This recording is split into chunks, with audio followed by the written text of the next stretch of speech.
Kalau kita tawakal ke Allahnya 100%, Allah nolongnya 100%. Dan ukuran persentase itu yang tahu cuma kita, karena di hati kita itu yang muncul. Ada satu titik keraguan, berarti kurang dari 100%. Keraguan itu memperlambat datangnya pertolongan dan keajaiban dari Allah. Makanya aku tergantung prasangka hambaku kepadaku. Kenapa ada orang di zaman dulu tuh kayak dapat karomah, keajaiban-keajaiban dalam hidupnya. Kayak nggak mungkin terjadi secara logika dan ilmiah. Karena memang dia yakinnya ke Allah itu 100%. Apakah kalau kayak gitu kita nggak perlu ikhtiar? Perlu, tapi ikhtiar nggak ada hubungannya dengan keyakinan. Ikhtiar itu hubungannya dengan kewajiban. Allah yang suruh ikhtiar, tapi yakin berhasil apa enggak, itu urusan yang kedua. Urusan hati antara kita dengan Allah Subhanahu Wa Taala. Kayak kita minum obat, tentunya kita harus beli obat yang paling bagus, dokter yang paling recommended, yang spesialis. Oke, itu ikhtiar.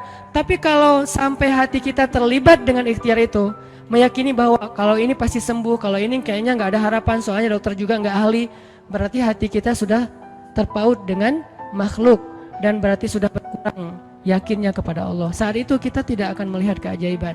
Yang terjadi dalam hidup kita saat itu apa? Hal-hal yang ilmiah. Kenapa kita hanya ngalamin hal-hal yang ilmiah? Karena kita yakinnya kepada hal yang ilmiah. Kenapa ada orang yang ngalamin hal-hal yang sifatnya miracle? Karena dia yakinnya kepada mukjizat.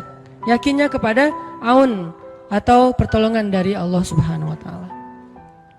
Jadi bukan kita tidak berikhtiar, ini bab a'malul qulub, amal hati. Apakah hati kita yakin gak sama Allah Subhanahu Wa Taala? Dan Umar mendengar cerita itu semakin yakin sama Allah. Makanya nanti muncul kasus di zaman Umar tuh luar biasa.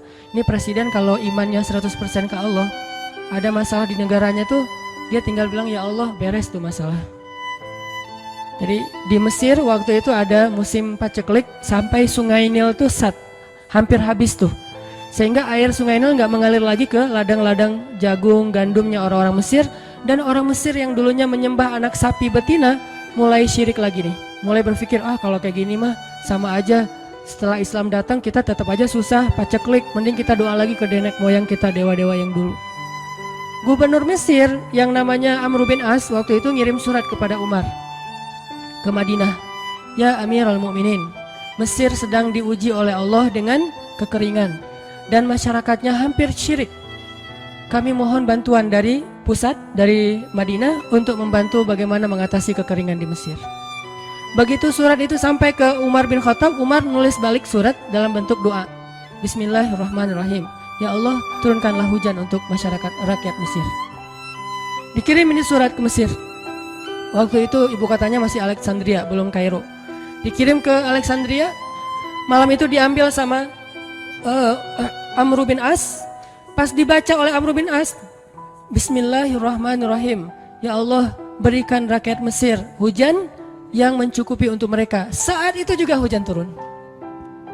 Sampai sungai Nil meluap dan menggenangi ladang-ladang jagung dan gandumnya orang-orang Mesir. Dan mereka bertakbir semuanya. Cuman ngirim surat doang dari Amirul Mukminin. Kan enak ya? Coba kalau kita hidup di zaman Umar, ya Amirul Mukminin, saya belum dapat jodoh. Ya Allah, beri dia jodoh. Beres. Cepet banget loh. Ya Amirul Mukminin, dia nolak saya. Ya Allah, terimalah. Terima. Yang kemarin nolak, hari ini kenapa ya saya jadi serak sama dia? Gara-gara doa Amirul Mukminin. Ini artinya teman-teman, keajaiban dari yakin kepada Allah itu luar biasa dari kisah bapak tadi tuh. Kalau kita berbaik sangka kepada Allah.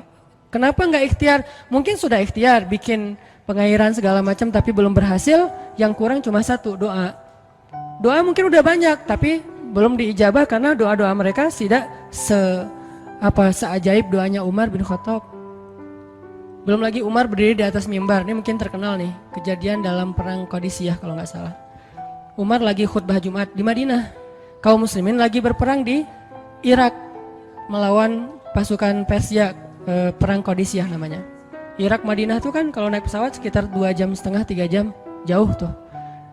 Jakarta Medan lah, jauh. Nah, Umar lagi khutbah di atas mimbar, sholat Jumat, tiba-tiba tema khutbahnya tuh ganti gitu. Lagi ngomong tiba-tiba beralih tema. Wahai kaum muslimin, naiklah ke atas bukit itu, baliklah kalian mundur-mundur gitu. Jadi Umar tiba-tiba kayak ngomongin sesuatu yang gak nyambung. Orang-orang heran, nih Umar kenapa? Oh ya udah biarin, namanya juga Umar gitu kan. Dia punya Mungkin dia ngelihat setan atau apa, setan kan takut sama Umar. Diem. Udah selesai sholat Jumat, pada datang, ya Amirul Mukminin, tadi apa yang terjadi? Kenapa Amirul Mukminin ngomong sesuatu yang gak nyambung? Kita juga gak ngerti. Kata Amirul Mukminin, saya ngelihat Allah menampakkan kepada saya pasukan Islam di Qadisiyah yang terdesak, hampir habis dibantai sama musuh. Tapi saya ditunjukkan ke sebuah bukit yang mungkin mudah-mudahan itu jadi benteng untuk mereka berlindung. Saya suruh mereka naik. Orang kan gak langsung percaya kan? Bener gitu terjadi kayak gitu. Kalau Rasul ngomong, mungkin aku naik ke langit, Isra Mi'raj, oke lah, itu aja masih ada yang mendustakan. Ini Umar yang ngomong, bukan Nabi yang dapat wahyu. Orang gak langsung percaya. Selang beberapa minggu kemudian, pasukan Qadisiyah pulang. Jadi utusan mereka pulang bawa berita tentang kemenangan perang dalam perang Qadisiyah. Dia cerita, suatu hari di hari Jumat, kami sedang berperang. Kami terdesak, hampir habis dibantai sama musuh. Udah gak ada jalan untuk berlindung. Tiba-tiba kami mendengar suara Umar. Amirul Mukminin berteriak, wahai kaum muslimin, naiklah ke atas bukit ini supaya kalian terlindungi. Akhirnya kami mundur naik ke atas bukit dan selamat waktu itu. Berarti benar-benar terjadi. Kok bisa? Ya, qadarullah. Ini keajaiban iman mereka. Apakah kita bisa mendapatkan pengalaman-pengalaman kayak gini? Bisa, kalau keimanan kita dengan level yang sama. Kalau nggak selevel yang sama pun, minimal kita nusaddid. Kalau kita tidak bisa sama persis, minimal kita berusaha untuk nuqarib, berusaha untuk pengalaman kita nanti walaupun nggak sama persis, mirip-mirip dengan pengalaman mereka. Lagi-lagi bukan berarti tidak berikhtiar. Ini keajaiban-keajaiban yang terjadi. Dan saya juga baru ngalamin kemarin pas saya di seminggu, nggak kurang dari seminggu yang lalu, saya baru pulang dari laut di Batu Karas. Di sini ada teman saya, Agi. Mana Agi? Nah, ini Agi ya. Ini by the way model iklan. Ada deh pokoknya iklan jodoh maksudnya. Agi ini anak Batu Karas. Agi boleh diceritain? Agi ini anak Batu Karas. Batu Karas tuh Jawa Barat, daerah Pangandaran. Dari Bandung kurang lebih 6 jam perjalanan. Kalau lagi ada ombak saya suka ke sana nonton orang main surfing. Nggak main sih, main dikit-dikit tapi nggak jago. Nonton orang main surfing. Ketemu Agi. Agi nggak tahu tuh ya. 2 hari sebelum saya datang ke Batu Karas, dia sakit, kayak demam gitu. Mungkin habis diputusin kali ya. Dia demam gitu, nggak enak badan, pengen pulang. Biasanya kalau nggak enak badan cuma dia tinggal di Jakarta, paling juga di kos-kosan. Tapi kali ini pengen pulang ke Batu Karas banget. Aduh, kenapa ya pengen pulang ke Basroh Batu Karas gitu ya. Batu Karas kayak Basroh gitu. Pengen ke Batu Karas. Pas dia pulang, hari saya lagi mau main tuh, dia diajak sama temennya, ngojek itu apa? Berenang yuk gitu. Berenang yuk, berenang. Dia ikut, padahal lagi nggak enak badan, tapi pengen berenang. Pas lagi di pantai, saya datang ketemu loh, kayak kenal nih, hitam-hitam ektis gitu. Ternyata ketemu saya, Ustadz Hanan ya, ya kenalan. Ustadz saya tuh ketemu Ustadz kemarin di Maruya pas kajian minggu bulan yang lalu. Cuman karena jamaahnya banyak, saya nggak bisa ketemu Ustadz, nggak bisa salaman. Saya waktu itu membatin, ya Allah saya pengen banget ketemu Ustadz Hanan langsung, tapi jangan dalam suasana ta'lim yang ramai, langsung berdua. Mudah-mudahan terkabulkan. Akhirnya Agi banyak istighfar sebulan istighfar. Akhirnya terjadilah yang tadi itu, dia nggak enak badan. Saya juga tiba-tiba ujuk-ujuk, kenapa ya saya pengen ke Batu Karas, kenapa ya pengen ke Batu Karas. Ternyata di sana ada ombak. Kan ada Agi. Ketemu aja di Batu Karas. Itu cara Allah menskenariokan, dan itu terbukti banget loh. Istighfar bukan karena saya orang soleh, dan kita bisa istighfarin siapa aja. Saya pengen ketemu ini, saya pengen, dan itu ajaib. Kalau misalnya nggak ketemu pun di dunia, insya Allah ketemu dengan orang soleh itu nanti di akhir. Apa ruginya beristighfar dan berdoa? Nggak ada ruginya kan? Ya Allah, saya pengen banget ketemu dengan, misalnya sebutlah ulama yang paling kita ngefans di dunia, siapa gitu, dengan Imam Sudais, Imam Masjidil Haram. Pengen banget jabat tangan sama Imam Masjidil Haram yang imamin umat Islam seluruh dunia gitu. Tapi kan gak mungkin, kita umroh, kita haji juga gak bisa ketemu dengan Imam Sudais. Kita berdiri paling depannya di dekat dengan Hajar Aswad. Begitu mau sholat diusir tuh. Begitu selesai salam langsung dipagar betis sama askar-askarnya. Susah ketemu beliau tuh, ajaib banget kalau bisa ketemu. Tapi kan gak ada salahnya beristighfar kan. Astagfirullah, astagfirullah, ya Allah, Sudais, astagfirullah, astagfirullah, Sudais, astagfirullah. Terus aja gitu. Pengen ketemu Sudais. tiba-tiba bisa aja sudah datang ke Indonesia, ada seminar apa, mungkin bisa ketemu yang paling logisnya. Atau kalaupun nggak ketemu di dunia, tiba-tiba bangkit dari kubur di sebelah kita. Siapa? Kan kamu sering manggil saya dulu, siapa? Sudais yang mana ya?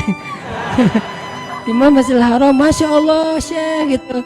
Dan orang soleh nanti di akhirat, dialah yang salah satu akan menyelamatkan kita dari perjalanan yang sulit selain syafaat Rasulullah SAW. Jadi kalau disebut nama Nabi kita spontan ya, Sallallahu Alaihi Wasallam. Kalau perlu bahkan kayak respect banget gitu kalau disebut nama Nabi langsung Sallallahu Alaihi Wasallam, karena luar biasa jasa Rasulullah. Yang jelas selain Rasulullah Sallallahu Alaihi Wasallam, nanti ulama-ulama orang-orang soleh juga bisa nolongin kita di akhirat. Jadi kalau kita doa, ya Allah pengen banget ketemu si fulan, Syekh fulan, Ustadz fulan, Kiai fulan, kalau nggak ketemu pun di dunia, pasti ketemu di akhirat. Yang jelas harapan kita nggak mungkin Allah abaikan gitu aja, nggak mungkin. Pasti Allah kabulkan. Cuman Allah kadang-kadang menggunakan cara yang lebih baik daripada yang kita pernah bayangin. Ketemu beliau di dunia paling cuma selfie. Tapi kalau ketemu di akhirat, dibawa selamat di sirat yang panjang, lebih mending mana? Ketemu nih dengan seorang ulama, orang soleh yang kita ngefans banget nih. Pokoknya saya pengen banget selfie sama beliau ya Allah. Apalagi kalau orang soleh itu followersnya banyak, misalnya ya 1.100.000. Sedikit itu mah, banyak model yang 17 juta, 19 juta. Pengen followersnya nambah kalau selfie sama beliau. Cuma nambah followers. Tapi kalau ketemunya di akhirat, nambah apa? Nambah derajat, naik level. Kita jadi selevel dengan masuk ke level beliau, padahal kita mah malahnya nggak selevel gitu. Kenapa? Karena dibawa sama beliau. Orang soleh itu kalau mau masuk surga, teman-teman nyari teman-teman yang mencintainya di dunia. Ya Allah, mana fulan, dia mencintai saya di dunia. Ya Allah, mana fulan, dia mencintai saya di dunia. Allah bilang, dia masih tuh di sidang, belum beres-beres, sudah sidang ke-30 misalnya. Kan sidang di dunia aja satu kasus berpuluh-puluh kali kan, gimana sidang akhirat lebih berat lagi tuh.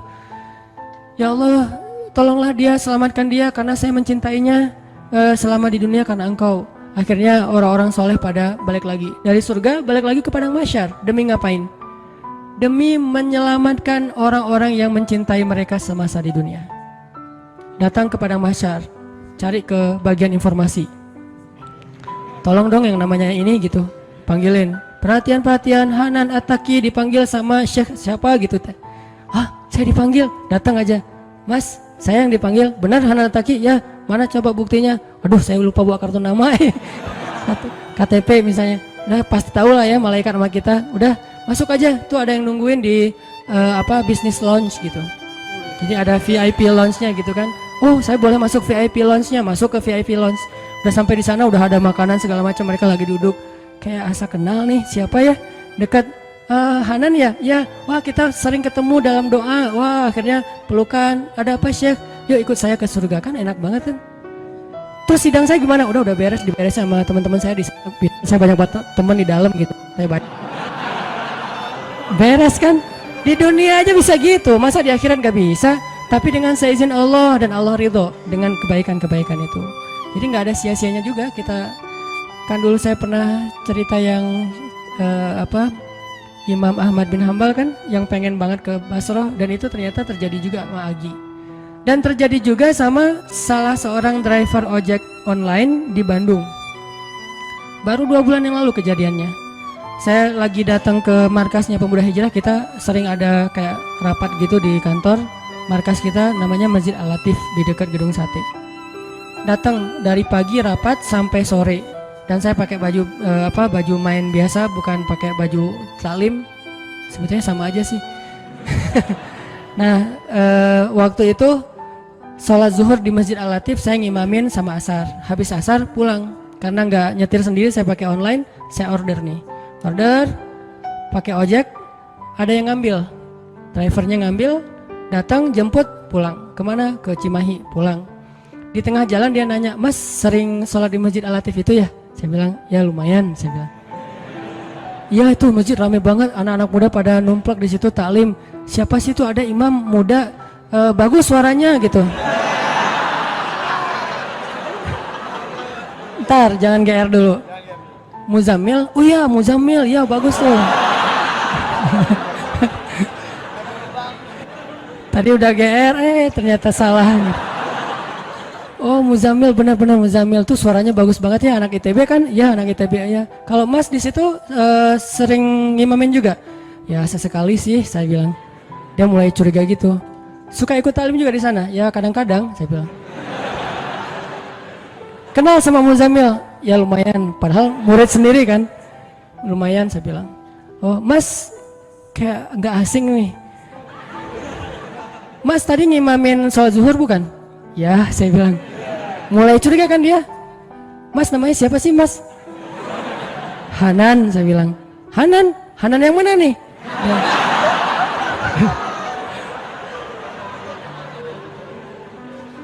Saya bilang Hanan Taki. Wah langsung oleng dia mah.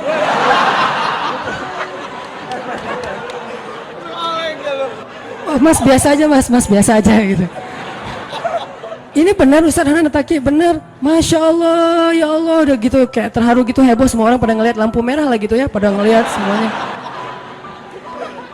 Saya langsung pakai masker, gitu.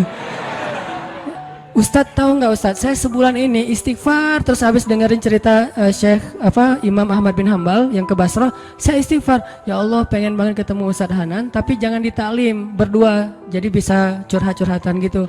Ternyata Allah bikin skenario, saya order ojek online, dia ngambil, jadi ngobrol di jalan sampai ke rumah, akhirnya bertamu nggak pulang-pulang. Wah ini luar biasa cara Allah. Dan wallahi teman-teman, dan itu terjadi. Jadi udah 2 kasus nih yang saya alamin ya.